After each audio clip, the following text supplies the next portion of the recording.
बड़ा सवाल है, चांद पर कैसे बसेगी इंसानों की बस्ती? चांद पर बसे शहर का नजारा कैसा दिखेगा? क्या चांद की जमीन पर भी धरती जैसी फसल लहराएगी? क्या चांद की धरती पर खेती मुमकिन है?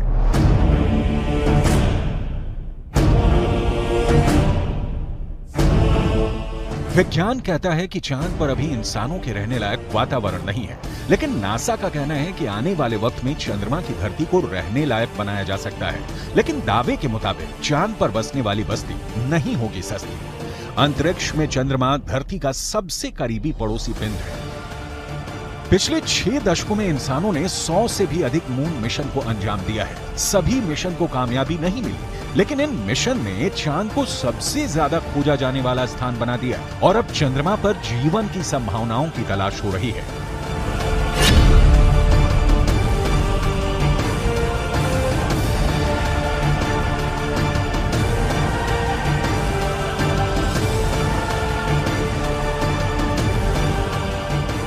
अभी तक चंद्रमा से जुड़ी कई हैरान कर देने वाली जानकारियां सामने आई हैं।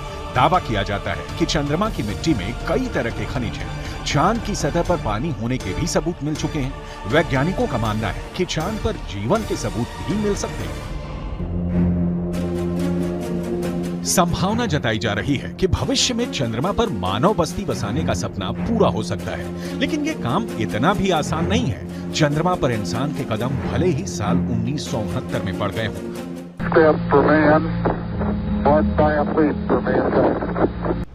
लेकिन कड़वी सच्चाई ये भी है कि 1972 के बाद से किसी भी अंतरिक्ष यात्री ने चांद पर कदम नहीं रखा। जब से इंसान ने चांद पर कदम रखा है, तभी से वहां इंसानी बस्ती बसाने की चर्चा चल रही है। 1972 से अभी तक 51 सालों में कई मून मिशन भेजे गए और उससे जो जानकारी हासिल हुई, उसके बाद से अब चांद पर मानव बस्ती का सपना जल्द आसान हो सकता है, लेकिन ये बहुत अधिक खर्चीला भी हो सकता है। क्योंकि अगर चंद्रमा पर कॉलोनी शुरू करने के लिए धरती से सामान भेजने होंगे तो ये काफी महंगा साबित होगा। एक अनुमान के मुताबिक सिर्फ 100 लोगों के लिए चांद पर जरूरी सामान भेजने के लिए करीब 1.25 लाख करोड़ रुपए का खर्च आएगा। ऐसे में अगर चांद पर इंसान को रहने लायक बस्ती बसानी है तो सबसे पहले रोटी, कपड़ा और मकान जैसी बुनियादी जरूरतों को पूरा करना होगा, जिसमें सांस लेने के लिए हवा, पीने के लिए पानी, पेट भरने के लिए खाना, हवा के दबाव से लैस रहने लायक जगह और रोशनी के लिए बिजली जरूरी होगी। दावा है कि इनमें से ज्यादातर जरूरतों को चांद से ही पूरा किया जा सकता है। चंद्रयान 1 की मदद से चांद पर पानी होने की पुष्टि हो चुकी है। पानी की खोज के बाद इसरो अब चांद पर जमी बर्फ का विश्लेषण करने में जुटा है। चांद की सतह की बनावट को समझने में लगा है। नासा के मुताबिक चांद के दक्षिणी ध्रुव पर बर्फ है। बर्फ के साथ साथ वहां दूसरे प्राकृतिक संसाधन भी हो सकते हैं। साल 1998 में नासा ने मून मिशन के तहत ये बताया था कि दक्षिणी ध्रुव पर हाइड्रोजन है। नासा का दावा है कि अधिक मात्रा में हाइड्रोजन होने की वजह से वहां बर्फ होने की संभावना है। इसके अलावा चांद के दक्षिणी ध्रुव पर बड़े बड़े पहाड़ और कई गड्ढे हैं। ज्यादातर गड्ढे ऐसे हैं जहां अरबों साल से अंधेरा है। अमेरिका के नासा के मुताबिक घुप अंधेरे के बीच यहां बर्फ का जमाव हो सकता है। अंदाजा ये भी है कि चांद के दक्षिणी ध्रुव पर अरबों सालों से पानी बर्फ के रूप में जमा हो सकता है। अगर चंद्रयान 3 का लैंडर और रोवर चांद पर बर्फ की मौजूदगी की पुष्टि कर देते हैं तो वहां मानव बस्ती बसाने की संभावना और बढ़ जाएगी। हालांकि इससे पहले भी चंद्रमा की सतह पर पानी होने के संकेत मिले थे। चांद के छाया में रहने वाले हिस्से में पानी के होने के संकेत मिल चुके हैं। वैज्ञानिकों को चांद के उस हिस्से में पानी होने के साक्ष्य भी मिले हैं जहां सूर्य का सीधा प्रकाश पड़ता है।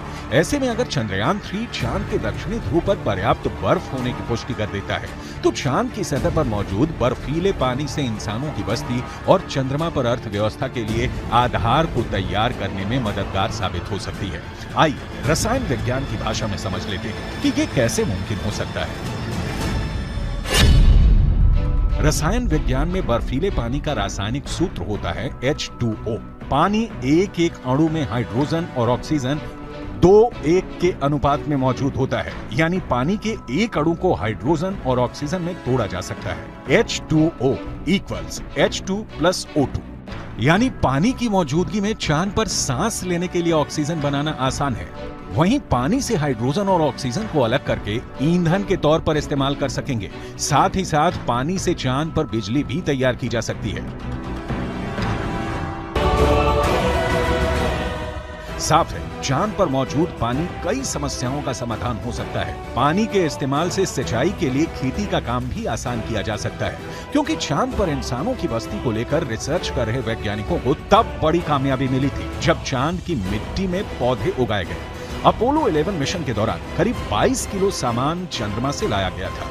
इसमें तकरीबन 50 चांद के चट्टानों के टुकड़े और चांद की मिट्टी शामिल थी। शोधकर्ताओं को इस बात का बिल्कुल भी अंदाजा नहीं था कि चांद की धूल भरी मिट्टी में कुछ उग भी सकता है या नहीं। उन्होंने इसे एक प्रयोग के तौर पर लिया कि अगर अगली पीढ़ी में कोई चांद पर जाता है तो वहां पर कुछ उगा सकता है। जो नतीजे सामने आए उसने वैज्ञानिकों को चौंका दिया।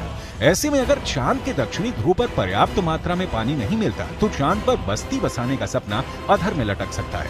यानी चांद पर सस्ती बस्ती बसाने में चंद्रयान 3 बहुत बड़ा रोल निभाने वाला है, जिसकी शुरुआत चंद्रमा के दक्षिणी ध्रुव पर भारत के धमाकेदार दस्तक के साथ हो चुकी है।